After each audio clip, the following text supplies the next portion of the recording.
Welcome ladies and gentlemen, I hope you're doing well. In this episode, gonna look at Ilia Topuria after his performance at UFC 317, knocking out Charles Oliveira. Answer the simple question, who should Ilia fight next? Also want to talk about something that I picked up on that I think is somewhat interesting. I don't really think it is that deep, but I do think it warrants being talked about regarding Ilia. And then also the fact that Ilia Topuria is collecting heads like he's Bonnie Blue. Right? Ilia Topuria hates the entire mixed martial arts / UFC community because he is knocking out everyone's favorite fighter, did it once again, and he has his eyes set on the ultimate goal, and we know who that is. But will that person be next? And then, basically answer the question, not how is Ilia or who is Ilia, but why is Ilia doing this? Because that's something that I think I picked up on. Now that's basically the intro. Gonna start with the video. Before I do so, just a friendly reminder, if you enjoy the video, hit the like button, hit the subscribe button and the notification bell. I would really appreciate it. It would be awesome. You're awesome. Let's go.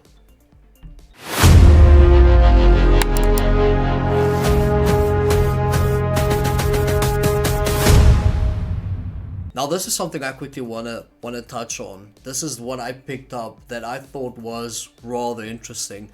I don't really think it's that deep, but I do think I want to talk about it.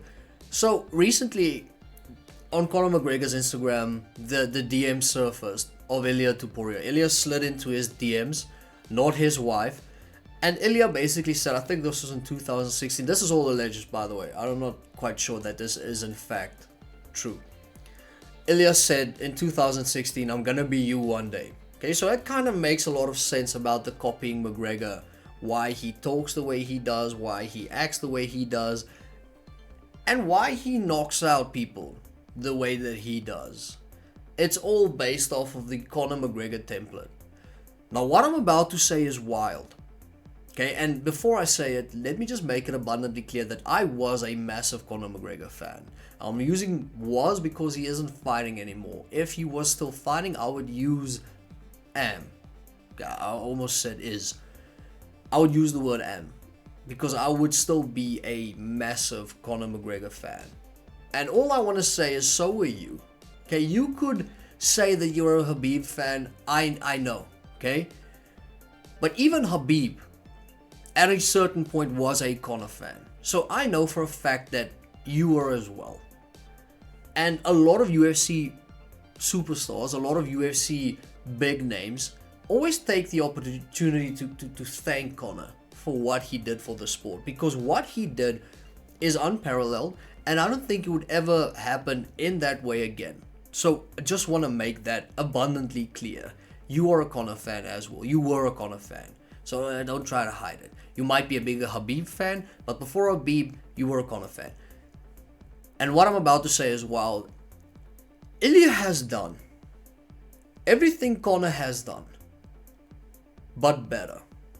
Now, I'm not talking about the eyes. I'm not talking about the eyes that he brought to the sport. As I mentioned, that is unparalleled. No one will ever touch it. I don't think for as long as I live, by the way. What Conor did regarding revenue for the UFC, for the sport, was massive. The UFC somewhat had a big boom when it had Ronda Rousey and Brock Lesnar, and then Conor came and it just exploded. It became this globally recognized sport, if that makes sense. So I'm not saying Ilia is doing that better. And Ilia knew it. Ilia knew that he would never be able to touch that aspect of Conor McGregor because he doesn't have the mic skills to actually do it. Now Conor was polarizing because he said a lot of mad shit and stood by it. And he was extremely witty on the mic, was quick with responses, and Ilia isn't that. And I don't think that's something that you can teach yourself. You can't teach yourself how to be more witty, how to have good responses, good mic skills. Now sure, you could stand in front of a mirror every single day and talk to yourself. That's just a normal Tuesday. But you won't be that accustomed to have that responses once you are there with someone else and you're at a press conference and you're going back and forth with your opponent. It's just not the same. So Ilia knew that the fighting was going to have to do the talking. But Conor's fighting did the talking as well. I think that's a big part of why Conor was that icon. It wasn't just the mic skills, it was also the talking. It was also the fighting. Sorry. And he knocked out opponents. He made it look easy. He made it look like there was this mystique surrounding Conor. This power no one has seen before. The speed no one has seen before. The timing no one has seen before. The fact that he said what he was gonna do and executed that plan and then executed his opponent as well. And Ilia basically, I don't want to say he copied it, because I mean, you want to be a star within the UFC, get some finishes. That's pretty, that blueprint is out there. But Ilia knew that he was going to have to knock out a lot of opponents. He started off as a wrestler. Okay, his foundation is wrestling. His first professional fights in mixed martial arts, all of them were submission wins. And then he transitioned to a boxer, to striking. Now, I think it's because of this whole, listen, striking just, it resonates better with people than Brazilian Jiu-Jitsu does. And it might sound insane, but for a casual fan, he doesn't know piss about Brazilian Jiu-Jitsu. Okay, he knows what a choke is. He knows what a rear naked choke is. And some of them know what guillotines are. And most people would say it's a thing that decapitates you. So, the casual fan resonates way more with striking than he would with Brazilian Jiu-Jitsu. Because every single person in this world, on this planet, has thrown a punch. So Ilia knew that he had to transition and become a striker. That way he would be able to captivate more fans. And that way, if he knocks someone out, it is just way more brutal than submitting someone. Because submitting someone, at the end of the day, most of them tap. So they still have a choice of how long they want to drag this out. Where with striking, you don't have a choice. I'm literally forcing what I want upon you. And you don't have a say in how devastating it is. Because with a choke, I can tap relatively early. With an armbar, I can tap early and limit damage. So it's kind of, the ownership is kind of on me. Where with a knockout, it's just not. And that's why I think Ilia transitioned. And then Ilia started at featherweight, the same place Conor did. And Conor had this streak where he was knocking people out. And then Ilia has the streak where he knocks people out. And Conor fought Aldo. Ilia fought Volkanovski. Aldo at the time was the greatest featherweight of all time. Volkanovski at the time was probably the greatest featherweight of all time. Both men knocked out their opponents. Now obviously Conor did it way earlier, and it was insane. It just added to the aura. But so did it with Ilia as well. Ilia knocking out Alexander Volkanovski also added to the aura, because this guy's just knocked someone out that has never been knocked out inside of the featherweight division. That was a Donnie inside of the featherweight division. But here's the difference. So Ilia saw what Conor did and basically just wanted to improve on the blueprint of fighting, not of mic skills or fighting. So instead of winning the featherweight championship, immediately moving up to lightweight, Ilia decided that he wanted to defend the belt, because that's kind of a blemish on Conor's career, where a lot of people say that Conor didn't even defend one belt, and that is the case. He didn't defend the featherweight belt, didn't defend the lightweight belt either. Basically just ended up winning both. So Ilia decided that he was going to beat the featherweight champion, become the featherweight champion, and then defend his belt. He ended up defending his belt against Max Holloway, which just adds to this resume that Ilia builds up. Because the Max that Conor ended up beating, it's not even comparable to the Max that Ilia beat. And then Conor moved to lightweight after beating Jose Aldo, fought Eddie Alvarez, became the first ever simultaneous double champion. Now Ilia isn't simultaneous because he vacated the belt, but I think he kind of knew that he won't be able to do both, right? It's not the same era. We saw the John Jones thing play out, so Ilia decided he's gonna vacate that belt, already defended it, and moved to lightweight. Now Ilia beats Charles Oliveira and Conor beats Eddie Alvarez. Now this is also, I hope this is an objective fact. that Ilia's performance over Charles is way better than Conor's performance over Eddie Alvarez. Now, the only reason I'm comparing them is because I want to kind of give you what I think Ilia sees and his future plans, and try and basically guess what his next move would be. So Ilia beats Charles Oliveira and Conor beats Eddie Alvarez. Ilia does it in a way more impressive fashion in the first round, and I think it was just way more dominant. And the whole thing about the Conor and his meteoric rise is, we thought that as good as Conor was, we knew he had an underlying weakness that just nobody really exposed to the fullest extent. And we kind of saw it with Nate Diaz, where it was Conor's cardio mixed in with wrestling and grappling. And once Nate was able to make Conor tired and to tire him out, Nate was able to submit him. And we saw with the Chad Mendes fight, who I'm also a massive fan of, Chad Mendes wrestling Conor McGregor, and up until the knockout, up until the Conor basically knocking out Chad Mendes, Conor was losing that fight. So we knew that it's a matter of time. It's the same with Alex Pereira. It's gonna be a matter of time before he faces a credentialed grappler, a credentialed wrestler, somebody that has gas and has great wrestling. And then Conor made his match. But prior to that, Conor fought obviously Floyd Mayweather, made a lot of money, and I think, listen, I'm not making excuses for Conor, but I don't think the Conor we saw against Khabib was the best Conor, and I think anybody would agree with that, right? And now it's Ilia wanting to fight Islam, wanting to fight his version of Khabib, and I think that's why he wants to do everything Conor did inside of the UFC, but he wants to do it better. I wouldn't be surprised if Ilia ends up boxing someone like Canelo. Do what Conor did against Floyd. However, Ilia has a better chance of knocking out Canelo than Conor had of knocking out Floyd. I know that sounds insane. Ilia is a boxer. He's basically, and it's not mixed martial arts boxing. It is boxing. It is clean boxing that he's doing inside of the UFC. And if you think any boxer could do that, you are out of your mind. You need to stop talking to yourself and maybe see a therapist.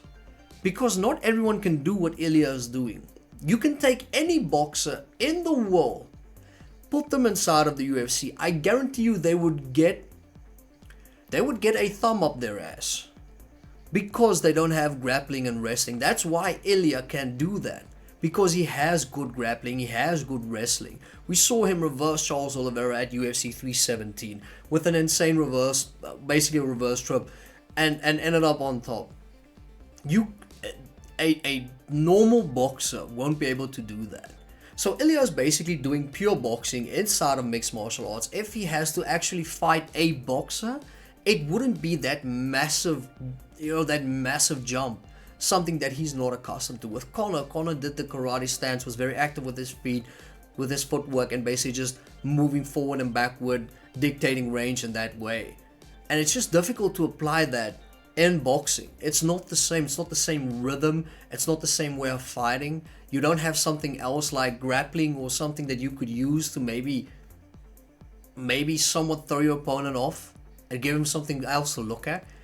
Ilia is basically just boxing inside of the UFC. He will be able to box in boxing. It will be the exact same thing, except now he doesn't have to worry about wrestling, about grappling. So I wouldn't be surprised if Ilia goes that route. I wouldn't want him to go that route because I genuinely do not care for the state of boxing at all, because it is a horrible product at the moment. It's not what it used to be. So that's just something I picked up on. The whole Ilia that DM'd Conor, if that is the case, and then how he basically just ended up taking the exact same route Conor did, but just tried to improve everywhere where Conor somewhat, I don't say disappointed, Conor never disappointed, but basically just improved on what Conor did. And if we took Ilia and had him fight the way he does and gave him the personality of Paddy Pimblett, you would have a new Conor McGregor. That would exactly be Conor with better wrestling and grappling. And I think that is what makes this Ilia thing way more scary. Is it doesn't feel like he has glaring weaknesses. It's not wrestling. It's not grappling. Now we can say that he's never seen something like Islam. Sure. He's never seen something like Islam's wrestling, like Islam's grappling. Islam is insane. But Merab has seen something like Dagestan wrestling, Dagestan grappling. And even though Umar isn't a credentialed grappler or wrestler, he was trained by his cousin, who is Habib, in that fight. So you'd think Merab would be able to help Ilia in that case. I don't even think Ilia necessarily needs that help. I think a lot of people don't really understand how good he is. Now people look back at the Bryce Mitchell fight and say, well, Bryce took him down. Islam's been taken down. So, yeah, it happens. Ilia's also been rocked when he fought Jai Herbert. It's not going to be perfect. But I just think, listen, I think he's the real deal. I think he is a scary individual if you have to fight against him. I honestly see him beating a lot of people. And I might see him beat Islam as well. I think Ilia beats Islam. That sounds insane. I know. And I might be glazing. And this whole video is basically me glazing. But Ilia is genuinely that good. And if you don't see it, then I don't know what he has to do. There's nothing else he can do. Because it doesn't matter who he beats. People that don't like him will just say, well, black people say Charles is washed. Are we nuts? Charles Oliveira, who recently beat Beneil Dariush. Now, alright, it's not that impressive. Was on a 12-fight winning streak. He lost to Islam, he lost to Arman. His loss against Arman, a lot of people thought he won that fight. His only true loss was against Islam. How are we saying he's washed? He dominated Chandler. Now, I know, Chandler, but it's still something. We just can't take what Ilia did and think his opponent's washed. Is Max washed? We saw Volkanovski was in fact not washed. So just give the guy his flowers. He is insane. You might dislike him. That's fine. You don't have to like him to be unbiased. Okay, there are a lot of fighters that I don't necessarily like inside of the UFC. And I would still give them their praise because they deserve it. They warrant being praised. And I think a lot of people have a problem with Ilia because he is arrogant, which I don't think it's the case. There's a massive difference between arrogance and confidence. Where being confident, it basically means that you know what your abilities are. And you know the extent of how you can execute your abilities to your maximum potential, right? It's like me knowing that, let's take a stupid example. I know I can draw a horse. So if I had to go into a contest where we had to draw horses and somebody asked me how I'm feeling, I'd say I feel good because I know I can draw a horse, probably the best in the world. So I'd say I feel good, I feel confident, I think I'm going to draw the best horse in the competition. And that's confidence because it is within my own ability. And I know for a fact that I have done this 1,000 times, that I have honed in on this skill 1,000 times. Arrogance would be having faith in your ability or having faith in an ability you don't necessarily have. Okay, it's like blind confidence. I say arrogance is blind confidence, where I'm awesome at drawing horses. I'm maybe average or below average at drawing a car, and then I get into a contest and a car drawing contest. I know these examples are horrible, and somebody asks me how do I feel going into this contest, and I say, listen, I'm gonna draw the best car you've ever seen. I know for a fact within myself that I don't have the ability to draw the best car. But still, I kind of relay information as if I can.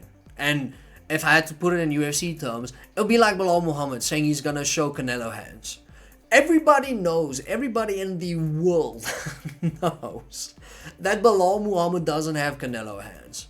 Bilal Muhammad has Canelo pillow hands because he hasn't knocked anyone out. We knocked out Sean Brady, but it was a TKO. It wasn't even a knockout. So him saying he's going to show Canelo hands to JDM, that's arrogance. Where if Ilia says he's going to knock someone out, it's confidence. Because he has knocked almost everyone out leading up to that. And we've seen him knock people out. So I think people think he's cocky. I just think he's confident. And we don't have any reason not to believe what he says. Because everything he has said has come to fruition. And then basically the question of who should Ilia fight next. Now there are rumors surrounding Paddy Pimblett and the fact that he's going to fight Justin Gaethje at UFC 319, the Dricus versus Hamzat card. And if that happens, then safe to say that I don't think it would either be Paddy or Justin. I think if Ilia really wants to build this massive resume, then I think it should be Arman. I think Ilia should fight Arman. And I think Arman might be Ilia's toughest test. Because Arman will be the first out and out wrestler, grappler that Ilia has seen. Because that's Arman's whole game. Arman doesn't want to stand and knock you out. He wants to wrestle you, take you down, and then bludgeon your face. Where everyone Ilia has fought was not that. Not Volkanovski, not Holloway, not Charles Oliveira. Even though Charles has good jiu-jitsu, has good grappling, it's not necessarily Charles's whole game plan that he wants to take you down, because Charles is confident standing on the feet and exchanging blows. Arman would basically just want to take you down. So I think Ilia should take the Arman fight, because if he beats Arman, I think that would be a great way to see how he fares against someone with great wrestling, because Arman has great wrestling. And then basically we would know where he is and how far he is from Islam Makhachev, if he is genuinely a threat to beat Islam, if he beats Arman convincingly.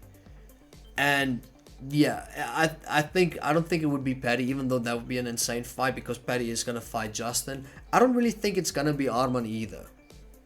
I think the UFC wants to see Arman fight after what he pulled against Islam.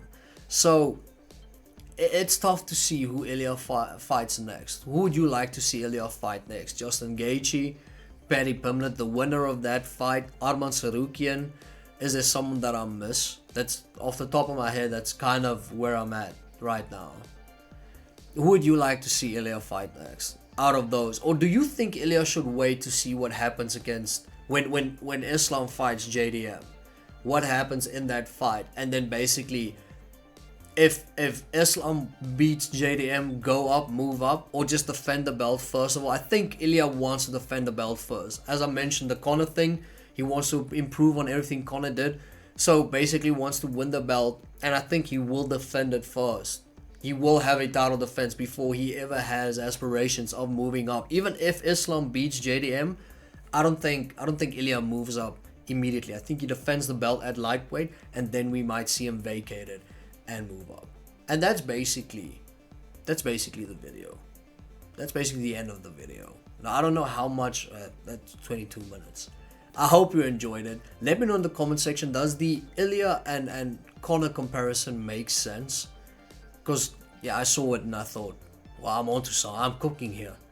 I would really appreciate it. And then let me know in the comment section, who would you love to see Ilia fight next? I would appreciate it. Have a beautiful day, and I'll catch you in the next one.